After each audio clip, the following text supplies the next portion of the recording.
Bismillahirrahmanirrahim. Assalamualaikum warahmatullahi wabarakatuh. Alhamdulillah alladzi anzala ala abdihil kitaba wa lam yaj'al lahu 'iwaja qayyiman liyundhira ba'san syadidan min ladunhu wa yubashshiral mu'minina alladhina ya'maluna shalihati anna lahum ajran hasana.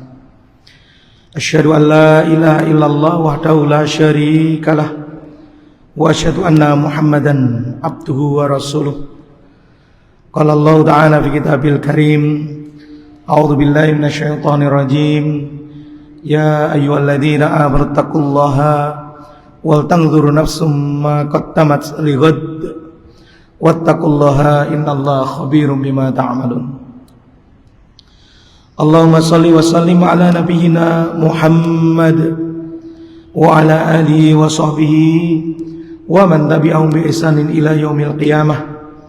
Usikum wa iyya nasihatallah faqad fazal muttaqun. Bapak-bapak, ibu-ibu yang dimuliakan oleh Allah Subhanahu wa taala, para kiai, para alim, para ustadz, hadirin semuanya, alhamdulillah Allah SWT berkenan untuk memberikan kesempatan kepada kita di sisa umur kita yang kita tidak tahu kapan akan kembali kepada Allah. Di saat ini kita diberikan untuk bisa mendengarkan nasihat yang mana Allah berfirman, fadzakir, berilah nasihat, berilah peringatan, fa inna dzikra tanfa'ul mu'minin, maka sesungguhnya nasihat, zikir, peringatan itu bermanfaat bagi orang beriman. Pada malam hari ini saya diberi tema tentang pentingnya menyamakan frekuensi suami istri di dalam masalah pendidikan anak. Tentunya materi ini tidak bisa kita bahas dalam waktu 1 jam. Saya akan mencoba ringkas. Kalau boleh saya tanya, menyamakan frekuensi itu sebenarnya sudah menjadi satu keinginan, kemauan sebelum menikah. Kalau saya boleh tanya sama bapak-bapak, kira-kira dulu sebelum menikah menginginkan pasangan atau istri yang seperti apa? Jawabannya satu, solihah. Begitu juga kalau saya tanya kepada ibu-ibu, pengennya ya suami yang soleh. Jadi kalau soleh sama solihah digabung, nanti insya Allah anaknya juga soleh. Karena baik sama baik menghasilkan kebaikan. Hal jazaul ihsan ilal ihsan. Jadi rumusnya cuma itu. Pertanyaannya adalah bahwa ternyata setelah menikah ekspektasinya tidak seperti apa yang digambarkan. Dan bahkan soleh itu sendiri apa nggak ngerti kita.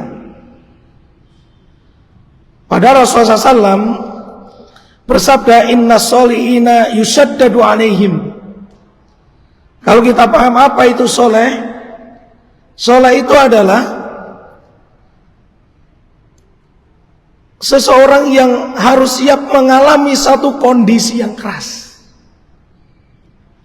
Ya, jadi orang yang siap mengalami kondisi yang keras. Nah, kondisi yang keras itu seperti apa? Ya, kalau kita melihat orang soleh, tentunya ya melihatnya Nabiullah Muhammad SAW. Dari kecil sudah ditinggal bapaknya, ditinggal ibunya, ditinggal kakeknya, dibesarkan oleh pamannya yang kafir, kemudian dicaci maki. Itu kesolehan. Ya, jadi kalau sudah suaminya soleh, siap mengalami kondisi yang keras, istrinya siap mengalami kondisi yang keras dalam rangka ibadah kepada Allah, nanti anaknya pun akan memiliki mental yang kuat. Nah, sekarang kita pahami apa itu kesolehan gitu. Kesolehan yang kita pahami hari ini adalah anak itu hafal Quran, gajinya besar, rumahnya baik, mobilnya mewah gitu ya. Ya, kalau kita lihat orang yang paling soleh Nabiullah Muhammad SAW, rumahnya biasa-biasa saja. tidurnya tetap di pelepah kurma. Padahal ghanimahnya besar. Ghanimahnya itu 1/5, Pak, 20%. Tapi mengapa sampai Rasulullah SAW tidak pernah berpikir kalau nanti saya dapat ghanimah mau ganti spring bed, kan enggak ada. Atau mau bangun rumah, enggak ada. Sementara kita yang mengaku menginginkan kesolihan, mau terima gaji ke-13 saja sudah rencana ganti HP, rencana ganti sepatu, rencana ganti tas. Pertanyaan saya, apakah demikian cara berpikirnya terhadap dunia ini?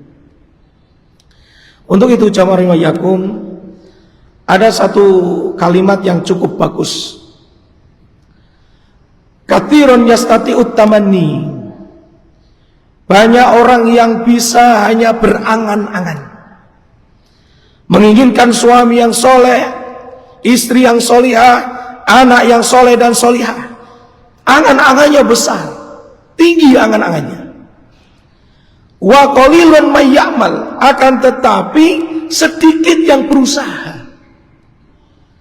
Dari awal kita sudah milih istri aja udah salah. Dari awal milih suami juga sudah salah. Milihnya yang gajinya besar. Kalau boleh saya mau tanya bapak-bapak, ibu-ibu yang dimuliakan oleh Allah, kira-kira kalau kita berdoa menginginkan menantu seperti apa? Kalau kita punya anak perempuan, atau kalau kita punya anak lelaki, kita ingin punya menantu yang seperti apa? Mesti kalau ditanya secara umum, soleh. Lalu saya akan tanya lagi, kalau ternyata yang soleh itu dia tidak punya pekerjaan, kulitnya hitam, pendek, mau apa enggak? Mau apa enggak kira-kira, Pak? Artinya apa? Kadang-kadang memang kita ini tidak konsisten dengan doa kita. Soleh yang kita pahami itu seperti ekspektasinya kita, bukan sebagaimana apa yang menjadi realitas ketika kita berdoa. Allah berikan sesungguhnya yang terbaik. Akan tetapi justru doa kita ditolak oleh diri kita sendiri. Belum lagi nanti usaha kita. Kita pengennya yang seperti apa ya? Kita pengennya yang ganteng, gajinya besar, sudah mapan begitu. Tapi ternyata nggak soleh. Akan yang penting sholat. Sudah mulai lagi, grade-nya diturunkan. Berapa banyak orang yang sholat tetapi tidak tahan dengan ujian. Ya, makanya kalau saya biasanya ketemu dengan para mu'alaf, itu nasihat saya diantaranya adalah apakah Anda siap dengan ujian-ujian? Karena setiap pengakuan iman itu pasti akan diuji. Ahasiban nasu ayyutraku ayyakulu amanna wa hum la yuftanun. Apakah kamu mengira kalau kamu sudah mengatakan iman kepada Allah, lalu kemudian Allah akan biarkan begitu saja, tidak diuji? Lalu untuk apa Allah berikan fitnah sebagaimana orang-orang terdahulu? Walaqad fatannal ladzina min qablihim fala ya'lamannallahu alladzina shadaqu wa la ya'lamannal kadzibin. Agar Allah tahu siapa yang sungguh-sungguh. Makanya kalimat selanjutnya, wa qalilun minal amilina may yujahid.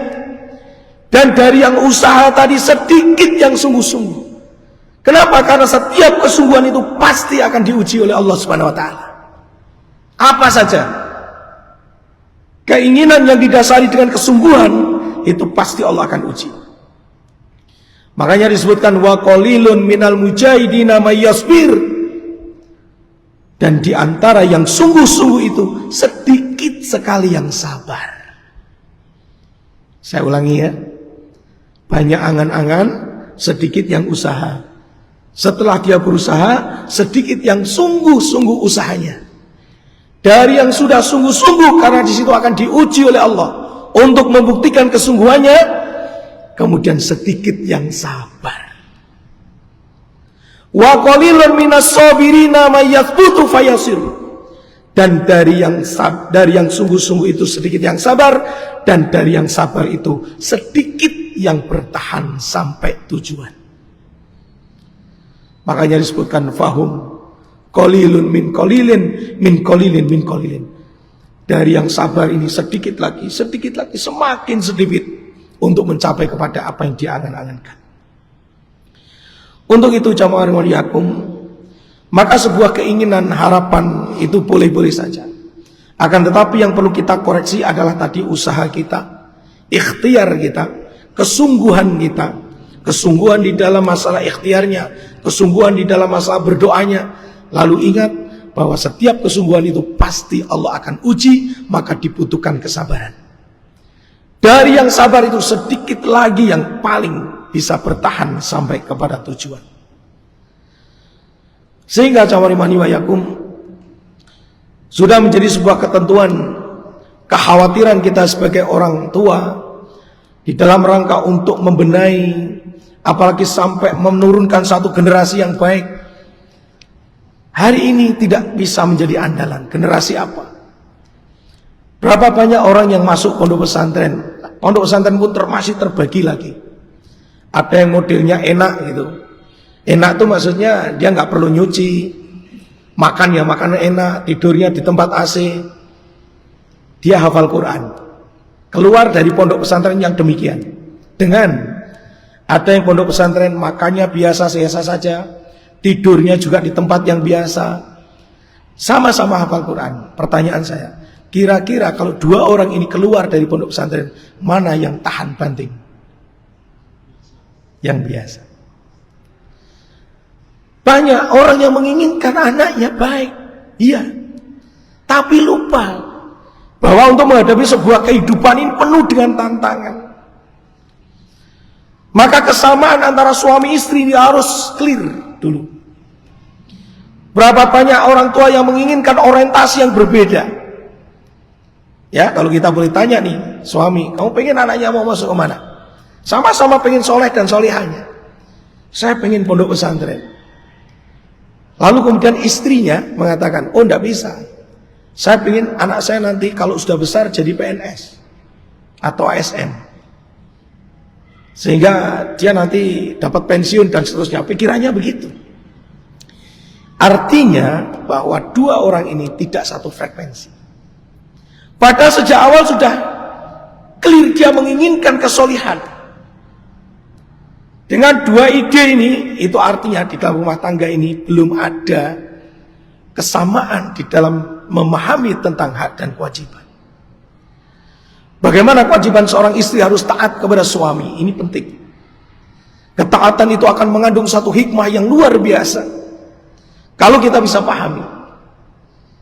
Akan tetapi egoisme justru menjadi penghalangnya. Kalau kita tahu bahwa seorang istri itu tinggal manut saja sama suami. Kalau di dalam bahasa ayat fa idza azamta fatawakkal 'ala Allah. Kalau sudah rembukan, dia punya beda pendapat, harus disatukan, ada penengahnya. Mau datang ke ustadz boleh, mau ke kiai boleh, ke orang tuanya silahkan. Sehingga dua-duanya ini akan mendapatkan satu pencerahan. Sebenarnya mana orientasinya? Apakah dia berorientasi kepada akhirat, artinya ilmu, atau berorientasi kepada dunia? Ini harus disamakan dulu visinya. Kalau sudah tidak sama, maka tidak akan pernah selesai. Hasil dari keputusannya, walaupun dengan terpaksa menerima, baik itu istri maupun suami, karena meninggalkan ayat tadi, fa idza azamta fatawakkal 'ala Allah. Kalau sudah disepakati itu tawakal kepada Allah, ditinggalkan, yang akan terjadi adalah saling menyalahkan ketika terjadi masalah. Misal suatu ketika dua orang ini bersepakat, walaupun ada yang terpaksa. Akhirnya anak ini masuk ke pondok pesantren, ada masalah di pondok. Entah anak ini mendapati bullying, atau anak ini mendapati satu masalah dengan gurunya, lalu dia tidak betah, pengen keluar. Apa yang terjadi suami istri ini? Dia akan saling menyalahkan. Tuh kan, dulu aku mengusulkan agar sekolah di SD Islam saja, jangan di pondok pesantren. Kan kamu menyetujui, suaminya nggak mau terima. Akhirnya mereka berdebat, tidak menyelesaikan anak. Padahal perdebatan mereka juga disaksikan oleh anak. Ini menjadi persoalan lagi. Untuk itu, jamaah, ternyata kaidah-kaidah di dalam pernikahan ini kalau tidak kita pahami, ya terutama bentuk ketaatan ini terhadap suami ini, kalau tidak paham betul bagaimana seorang istri harus taat kepada suami, itu akan terjadi banyak perselisihan. Ini bukan berarti saya membela sebagai seorang laki-laki, memang bukan. Sampai Nabi mengatakan, sekiranya manusia boleh sujud kepada manusia, akan aku perintahkan istri sujud kepada suami. Ini karena saking besar haknya seorang suami. Bagaimana kalau kemudian keputusan suami itu menghasilkan persoalan? Istri tidak boleh menyalahkan. Atau usulan seorang istri yang disetujui oleh suami, suami tidak boleh menyalahkan. Kenapa? Karena sudah diserahkan urusannya kepada Allah. Hampir rata-rata sikap ini tidak diambil kalau di dalam sebuah rumah tangga atau keluarga. Sehingga kedua orang yang tidak sama di dalam masalah pendidikan ini atau masalah keputusan pendidikan ini, akhirnya justru menjadikan masalah baru bagi anak. Karena suami dan istri tidak sinkron di dalam menetapkan satu persoalan dan tidak tahu tentang masalah kaidah-kaidah bagaimana seorang istri mengikuti suami dan suami bijaksana di dalam memutuskan persoalan. Apa keinginan kita sebagai orang tua? Allah SWT telah memberikan sebenarnya merupakan satu peringatan yang pantas untuk kita perhatikan. Di dalam Quran surat Maryam ayat 59, A'udzubillahi minasyaitonirrajim. Fa khalafa min ba'dihim khalfun adaa'us salata wattaba'us syahawat fasawfa yalqauna ghayya. Maka datanglah setelah mereka pengganti generasi yang buruk, yaitu yang menyia-nyiakan salat, memperturutkan hawa nafsu, keinginan. Hawa nafsu itu keinginan. Maka mereka kelak akan mendapatkan kesesatan. Ini adalah satu peringatan dari Allah SWT. Ada potensi kita punya anak. Jangankan kita orang biasa, anaknya ustadz, anaknya kiai, bahkan mungkin sampai kepada anaknya Nabi. Maka kalau anak ini menjadi satu fitnah atau bahkan ujian bagi kita, ini merupakan satu hal yang biasa, bukan sesuatu yang tabu. Asal jamarin wa yakum, orang tua tetap berusaha untuk mengingatkan kepada anak. Ada satu peristiwa, seorang ibu-ibu waktu itu ketika kajian, dia tanya sama saya begini, sambil nangis-nangis dia bilang begini, Pak Ahmad, saya punya anak ini sholatnya seenaknya sendiri. Dia tidak mau pengajian, tidak mau ngaji Quran. Apa yang harus saya lakukan gitu? Saya cuma bilang bahwa ibu ini sebagai orang tua hanya bisa mengingatkan saja. Kewajiban orang tua adalah mendidik, mengarahkan, bukan merubah. Ya, saya ulangi, bukan merubah. Pertanyaan saya, apa kira-kira kita bisa merubah? Enggak bisa. Yang bisa merubah siapa? Allah. Berarti kita hanya bisa mengusahakan saja.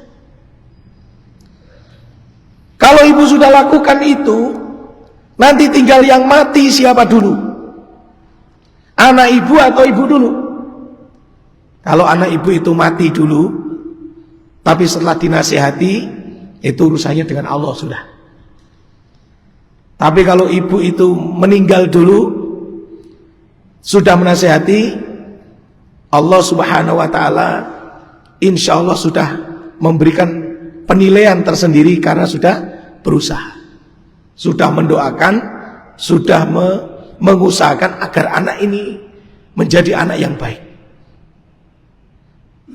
Dan bisa jadi anak ini akan berubah setelah orang tuanya tidak ada. Kesalahan kita apa? Kesalahan kita itu ingin melihat anak kita itu soleh di saat kita hidup. Betul gak?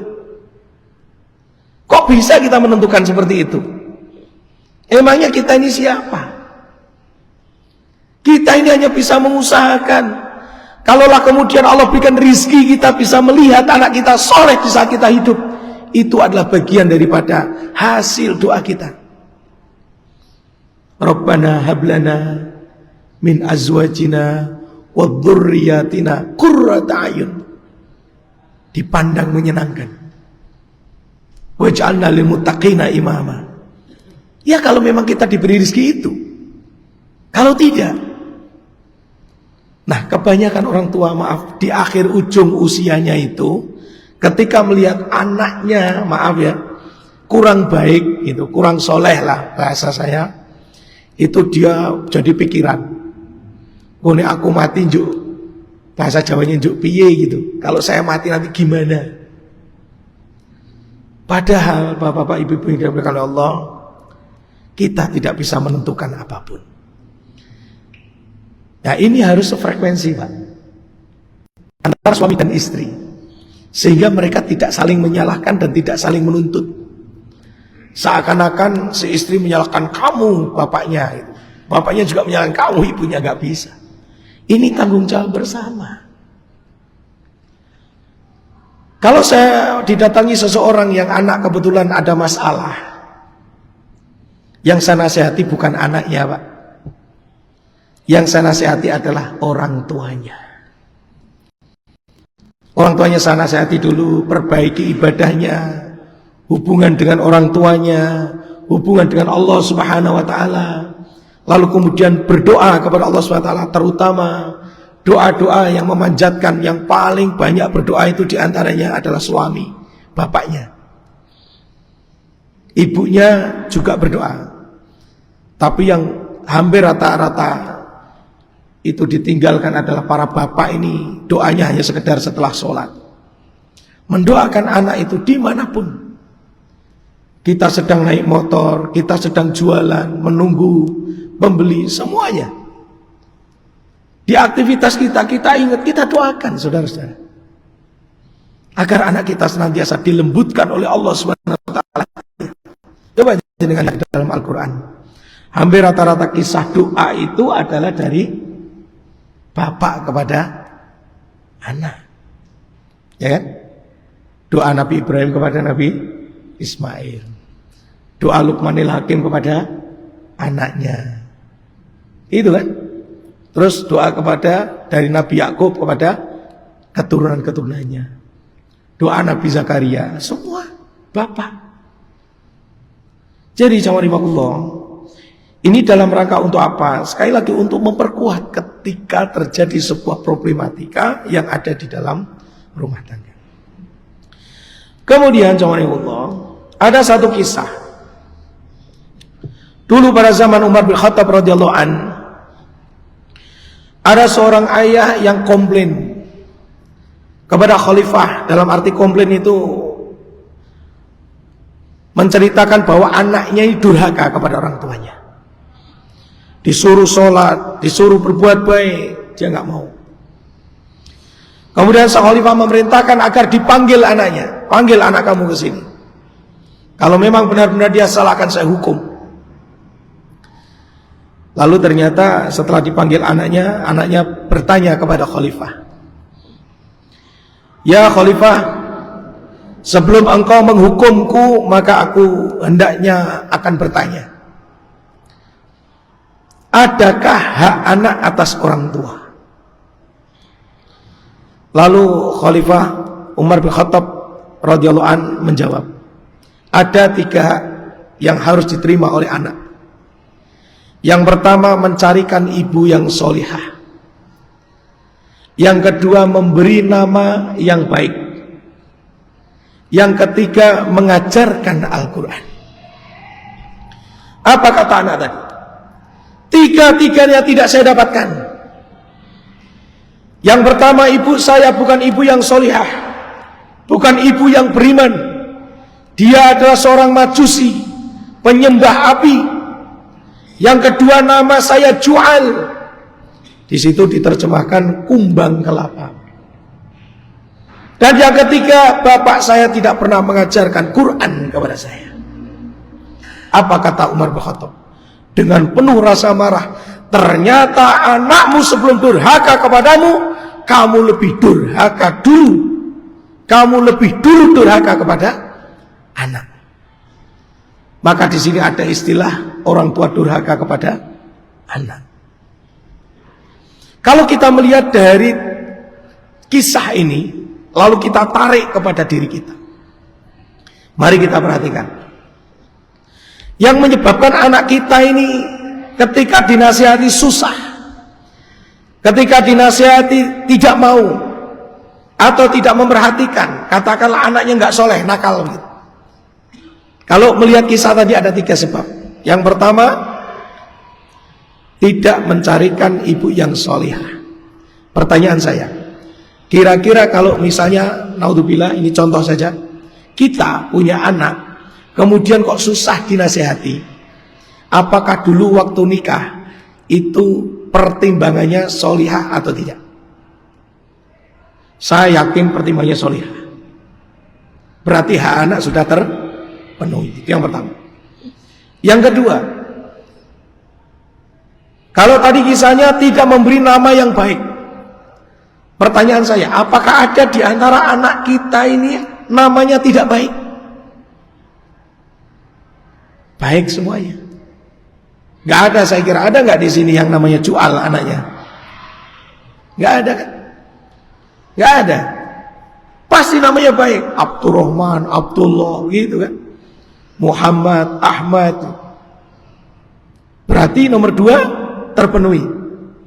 Yang ketiga, ada gak di antara kita yang anaknya tidak diajarkan Quran, walaupun bapaknya tidak bisa membaca Al-Quran? Tidak ada. Minimal bapaknya memasukkan ke TPA, Taman Pendidikan Al-Quran. Minimal bapaknya memasukkan ke TPQ, Taman Pendidikan Quran. Artinya apa? Kewajiban ini sudah terpenuhi. Lalu kenapa anak ini tetap tidak taat kepada orang tuanya? Bapak-bapak, ibu-ibu yang dimakan Allah, 3 ini contoh saja, Pak. Tidak mungkin disebutkan semuanya. Mari kita perhatikan. Kalau kita lihat berarti tidak terpenuhinya hak. Ini secara umum global. Kenapa anak ini kok susah sekali? Karena tidak terpenuhinya hak anak yang merupakan kewajiban orang tua. Di antaranya apa haknya itu? Haknya adalah nafkah. Secara zahir adalah pangan, sandang, papan. 2, di antara haknya adalah mendapatkan keteladanan. Mari kita perhatikan. Ada satu kisah, ini kisah nyata. Ada seorang, kalau di Jawa Tengah ada namanya kota namanya Kudus. Kalau dari tempat saya ya sekitar 100 kilo lah, 100-120 kilo. Ada seorang telepon waktu itu. Saya nggak tahu ini dapat telepon dari mana. Nomor saya maksud saya. Dia bilang begini, Pak Ahmad, saya minta tolong. Anak saya ini kalau dinasihati susahnya bukan main. Dia nggak nurut sama orang tuanya. Saya tanya, maaf, sekarang anak ikut di mana? Di Kudus. Mau nggak Pak Ahmad datang ke Kudus nasihatin anak saya begitu? Saya tanya lagi, Bapak ada di mana? Ada di Malaysia. Terus ibunya ada di Singapura. Ini kira-kira bisa nggak anak soleh sama taat sama orang tua kalau bapaknya di Malaysia, ibunya di Singapura? Ya nggak mungkin lah. Makanya saya nggak bisa. Kalau mau pulang dua-duanya baru bisa insya Allah. Jadi kadang harapan-harapan itu ada di antara mereka, kesolehan ada, tapi dia tidak paham. Seakan-akan soleh dan solihah itu bisa diurus orang lain. Gak bisa, Pak. Ada juga ada seorangnya kaya itu, ketemu saya juga bilang begitu. Pak Ahmad minta jumlah berapa, bayar berapa maksudnya. Tolong anak saya dididik jadi soleh, nanti kamu minta berapa. Ya nggak bisa. Ini tanggung jawab ibu, tanggung jawab bapak. Saya ini hanya membantu saja, nggak bisa.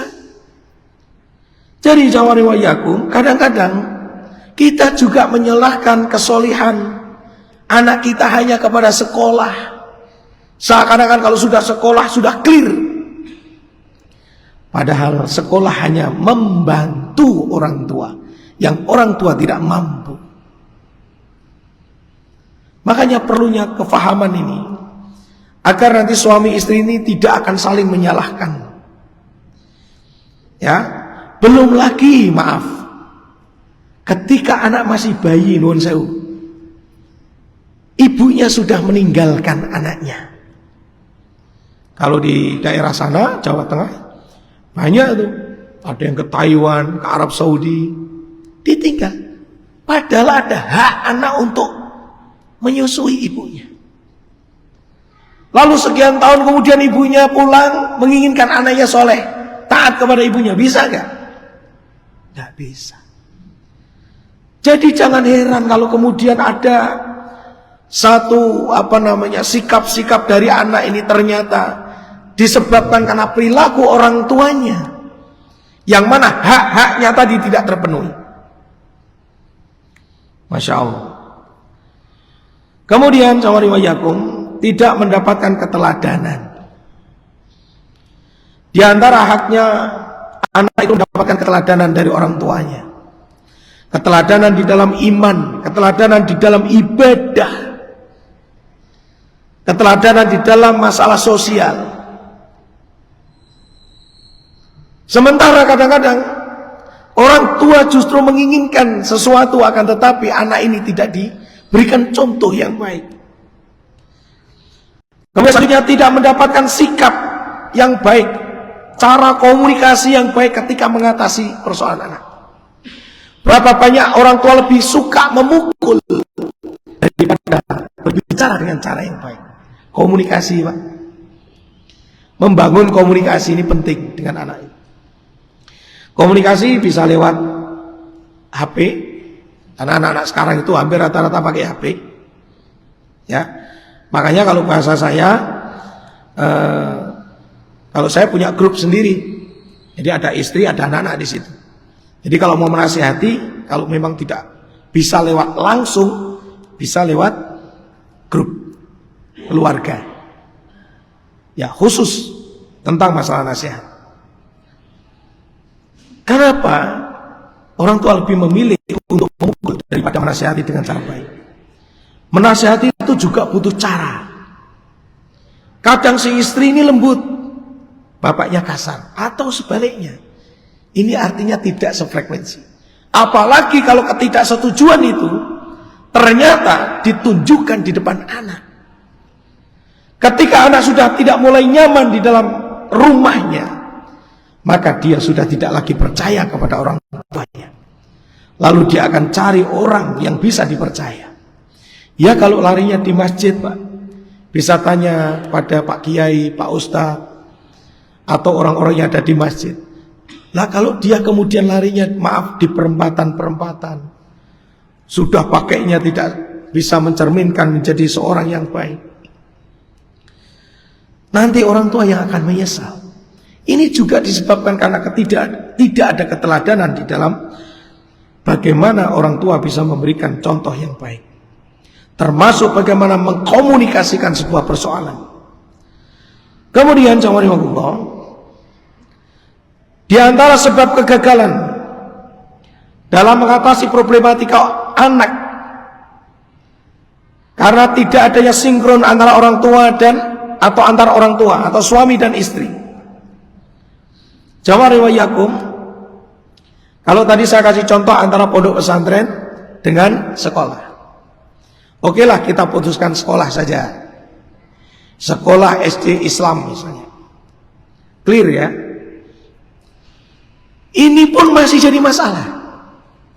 Di mana letak masalahnya? Orientasi. Kalau tadi disebutkan nanti kalau dia di sekolah biasa, dia nanti bisa punya prestasi, sekolah di negeri nanti jadi pegawai.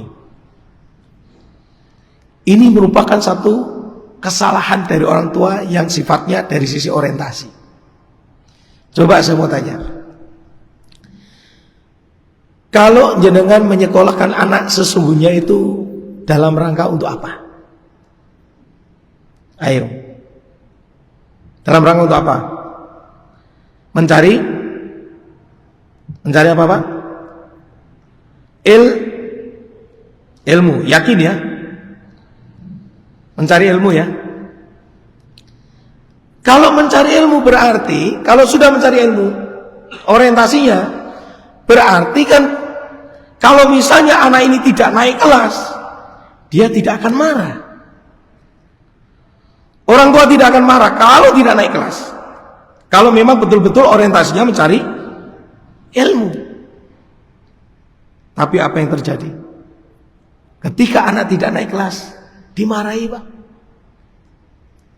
Kalau anak tidak naik kelas berarti kalau dia mengulangi, berarti ilmunya akan semakin mantap ilmunya. Karena apa? Diulang. Tapi anak justru dimarahi. Nah ini persoalan. Jadi jamaah rahimakum, kadang salah kita adalah orang tua ini sudah tidak sinkron dulu di dalam masalah ini. Kalau pondok pesantren apa yang dicari? Hampir rata-rata kalau anak ke pondok pesantren itu dia khawatir kalau tidak dapat pekerjaan. Padahal berapa banyak di antara anak-anak yang masuk pondok pesantren justru di situ dia mendapatkan pekerjaan-pekerjaan karena kebaikan-kebaikan yang dia dapatkan dari ilmunya, karena keberkahan yang dia dapatkan dari ilmunya. Ada satu perusahaan yang dia tidak menilai seseorang dari ijazah. Ada satu perusahaan yang menilai seseorang itu dari akhlaknya. Dia tidak peduli tentang ijazah, tidak peduli. Tapi yang dia pedulikan adalah akhlak. Ada. Kalau masalah nilai Pak, bisa dibikin Pak.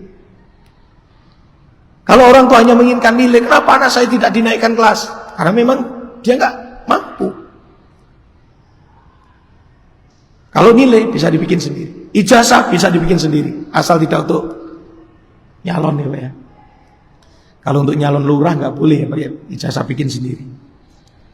Kalau mau bikin sendiri ya nggak usah buat nyalon siapa-siapa.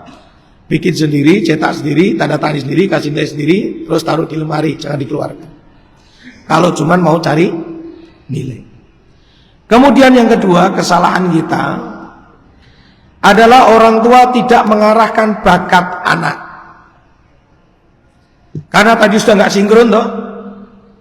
Anak ini bakatnya apa sih, nggak diarahkan. Maka jangan heran ada orang kuliah lulusan sarjana perikanan, sarjana pertanian, ujung-ujungnya kerjanya jaga konter, ujung-ujungnya tambal ban. Kenapa soalnya? Karena bakatnya tidak diarahkan. Satu sisi anak gengsi kalau tidak kuliah, yang penting kuliah. Orang tuanya juga gengsi, aku gengsi kalau anaknya nggak kuliah, wes sembarang masuknya. Padahal sejak kecil harusnya orang tua ini sudah mulai menilai, ini bakatnya apa ini? Kalau bakatnya elektronik, arahkan ke elektronik. Bakatnya media, arahkan ke media. Bakatnya nulis, arahkan dia ke nulis. Sehingga apa? Ketika dia sekolah, kemana arahnya sudah jelas. Sesuai dengan bakatnya. Coba jenengan perhatikan, silakan. Ya, cek itu banyak di antara orang tua itu juga disebabkan karena tidak sinkronnya orang tua. Ya maaf, ini kenapa saya punya kesimpulan begini. Ya saya juga begitu saya. Saya itu sekolahnya ekonomi Pak. Ya, sekolah ekonomi manajemen keuangan. Ya jurusan dakwah lah begitu kira-kira. Jadi ini ya, ini sudah bunyi ya bel. Alhamdulillah. Jadi masih ada beberapa poin seharusnya ya. Jadi yang harus kita sampaikan, tapi karena sudah waktunya selesai, mudah-mudahan yang sedikit ini agak sedikit kita berpikir, oh ternyata kalau masalah anak ini sebenarnya sumbernya dari siapa? Orang tua. Itu kesimpulannya. Paham ya? Saya tutup dengan subhanakallahumma wa bihamdika asyhadu an la ilaha illa anta astaghfiruka wa atubu ilaika. Billahi taufiq wa hidayah, minkum wallahu a'lam bissawab. Assalamualaikum warahmatullahi wabarakatuh.